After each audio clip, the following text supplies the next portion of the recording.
किसानों की राजनीति करते करते राजनीति करने वाले राकेश टिकैत की दुर्गति दिनों दिन बढ़ती जा रही है। अब उन्हें कर्नाटक के बेंगलुरु में कुछ लोगों ने उन पर स्याही फेंक दी और उनकी सभा में जमकर हंगामा किया। यहाँ पे वे एक कार्यक्रम को संबोधित करने आए थे और इस कार्यक्रम के दौरान वह प्रेस से बातचीत कर रहे थे। घटना के बाद राकेश टिकैत ने अपने उसी चिरपरिचित अंदाज में एक बार फिर सरकार पर इस घटना के लिए आरोप लगाया, लेकिन वह यह कहना भूल गए कि वह जिस कार्यक्रम में भाग लेने के लिए बेंगलुरु आए थे वह कार्यक्रम कहीं ना कहीं राकेश टिकैत और उनके संगठन पर सवाल खड़ा कर रहा है।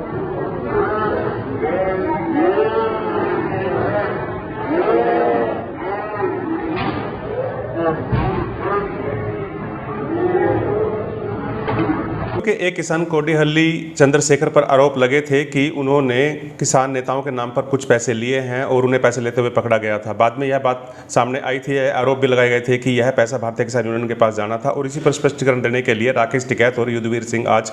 कर्नाटक में गए हुए थे। कर्नाटक के बेंगलुरु में जैसे ही राकेश टिकैत ने इस मसले पर अपनी बात रखनी शुरू की तो तभी उनकी सभा में जोरदार हंगामा हुआ और कुछ लोगों ने टिकैत पर स्याही फेंक दी। टिकैत ने कहा कि यह सरकार की साजिश है और सरकार ने उन्हें कोई सुरक्षा मुहैया नहीं कराई, इसलिए लोगों ने उन पर यह हमला किया। लेकिन पिछले कुछ दिनों से जिस तरह से राकेश टिकैत की भूमिका पर लगातार सवाल उठ रहे हैं, उससे उनकी राजनीति और उनके काम करने के तरीके पर भी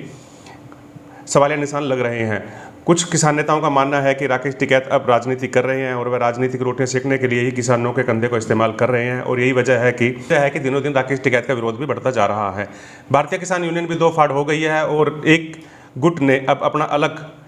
संगठन बनाते हुए राजेश चौहान को इसका अध्यक्ष बना लिया है और आज की घटना जिस तरह से सामने आई है, इससे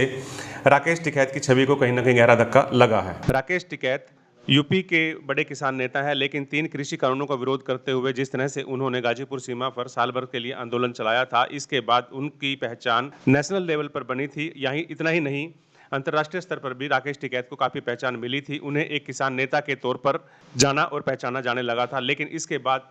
राकेश टिकैत की राजनीतिक महत्वाकांक्षा पैदा होने लगी और इस बार के यूपी चुनाव में उन्होंने खुलकर राजनीति में भाग लिया और यही वजह थी कि